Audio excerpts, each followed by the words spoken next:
Шығардық қой біз. Біз Димаш шығардық. Не ол Димаш деген? Әнші. Димашты әлемге шығардық. Жоқ. Не болды?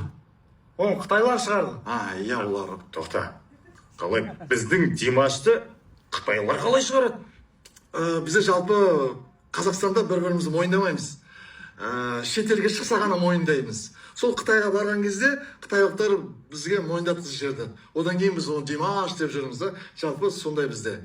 Сыртта жүрсең сыйлысың, үйде жүрсең сайқымазақ бірнәрсе, жаңағы шегіртке дейді, бірнәрсе дейді. Сонда сендер ештеңе шығармайсыңдар ма? Біз